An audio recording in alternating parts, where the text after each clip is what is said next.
সে বিশ্ববিদ্যালয়ের ছাত্র। College seat পায়নি দেখে একটি বাসায় আশ্রিত থাকে সে। এই বাসারই দুই বোন, তিতলি ও গঙ্গা।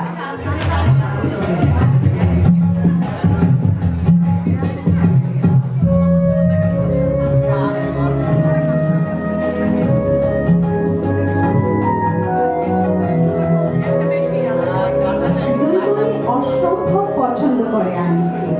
বড় বোন তিতলির ভালোবাসা বুঝতে পেরে দৃশ্যপট থেকে সরে দেয় আমাদের ছোট্ট গঙ্গা বলি।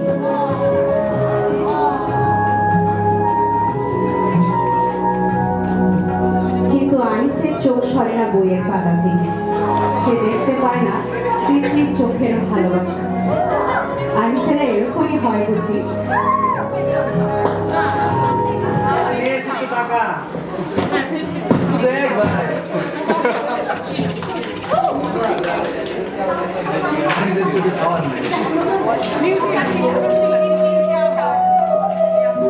আশালতার পরিচয় আমরা পাই শ্যামল ছায়া চলচ্চিত্রে।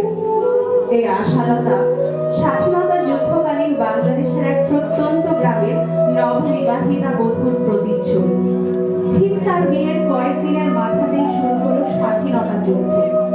সেই যুদ্ধ, বিভীষিকাময় যুদ্ধের দিন ও রাত, যান বাঁচাতে পালিয়ে বেড়াচ্ছে সবাই। পালিয়ে বেড়াচ্ছে আমাদের আশালতা। লাশের নদীতে নৌকা বয়ে নিয়ে চলছে তাকে। কিন্তু আশালতাকে এসব কলুষতা স্পর্শ করে না। আপন মনে থাকে সে নৌকায় করে এক গ্রাম থেকে অন্য গ্রামে পালিয়ে বেড়াচ্ছে। সেই নৌকাকে একটা ছোটখাটো সংসার মনে করা শুরু করে। এভাবে যায় আসার দিন আর রাত। কিন্তু শেষ তক পালিয়ে বাঁচতে পারে না আশালতা। এক সময় এভাবেই যুদ্ধের বিভীষিকা শেষ করে দেয় আমাদের আশালতাকে। এরকম অসংখ্য আশালতা হয়তো যুদ্ধের সময় পালিয়ে বাঁচতে পারেনি, চলে গিয়েছে না ফেরার দেশে। কিংবা বেঁচে থাকলেও তাদের সংগ্রাম এখনো থামেনি। অসংখ্য স্যালুট এই আশালতাদের জন্য।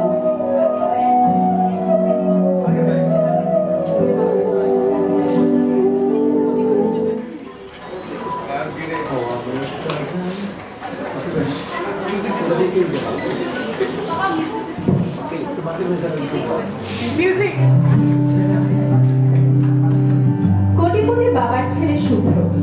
বাবা মায়ের অতিরিক্ত নজরদারির কারণে ঘরের চার দেওয়ালের বাইরের জগৎ অনেকটাই অচেনা।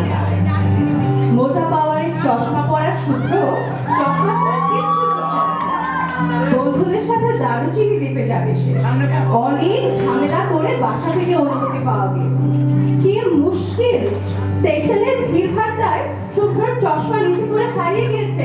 এখন ট্রেন খুঁজে পায় কি করে সে?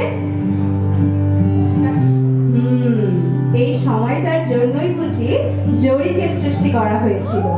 শুভ্রকে পথ দেখাবে জরি, শুধু আজকে না, বোধ করি বাকি জীবনটাও।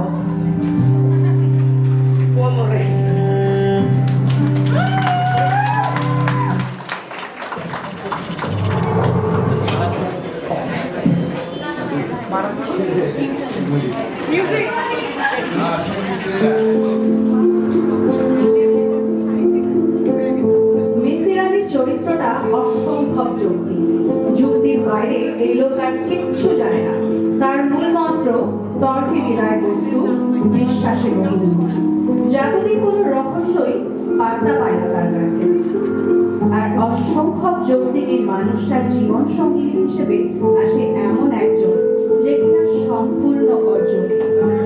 নীলু নামের এই মেয়েটা মানুষের চোখের দিকে তাকিয়ে সে কি ভাবছে তা বলে দিতে পারবে। শুধু তাই না, মেয়েটার ভবিষ্যৎও বলতে পারে। মিসির আলীর চিন্তা হয়, একই সাথে নীলুকে অসম্ভব ভালোবাসে সে। ভালোবাসার কাছে পরাজিত হয় চিন্তা, যুক্তি।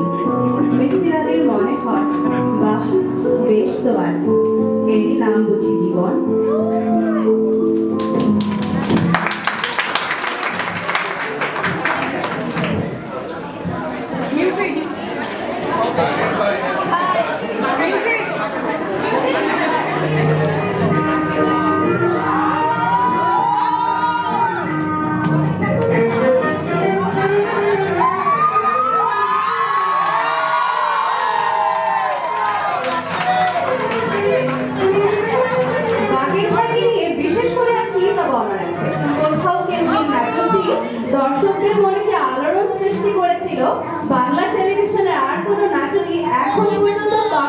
করতে পারেনি।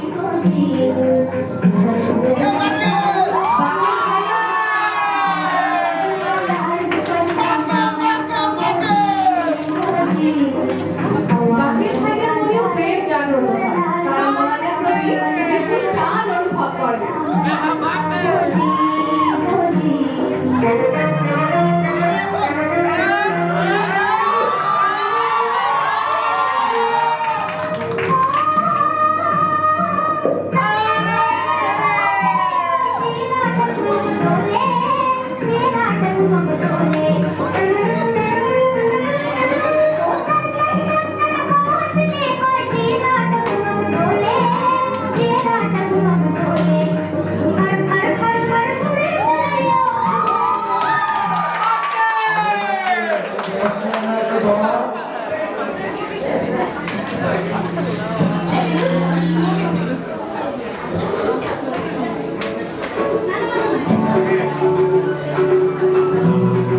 রূপারা খুব জেদি হয়, সাথে খুব আবেগীয় হয়। আবেগ এবং জেদের সংমিশ্রণে একটা চারিত্রিক খিচুড়ি পাকিয়ে বসে থাকে তারা। এই জন্যই হিমুদের জন্য অপেক্ষা করে থাকে রূপারা। আশা করে যে কোনো একদিন হয়তো হিমুরা আসবে, কিন্তু প্রতীক্ষার প্রহর শুধু দীর্ঘতরই হয়, হিমুরা আসে না। হিমুরা এমন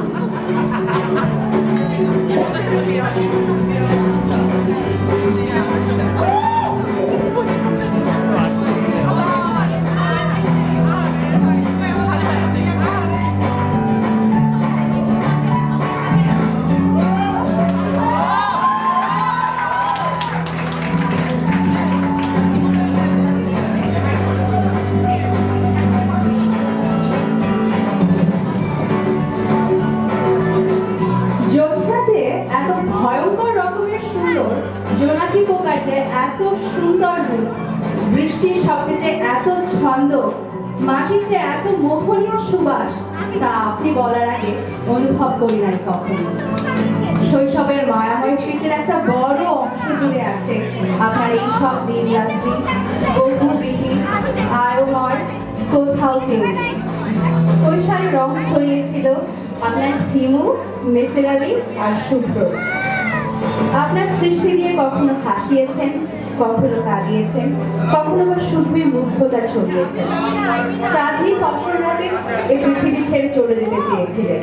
যে চাঁদকে আপনি এত ভালোবাসতেন, সেই চাঁদও কি অমাবস্যার চাদরের মুখ লুকিয়ে আপনার জন্য দুঃখটা চোখের জল ফেলেনি? ভালো থাকবেন স্যার।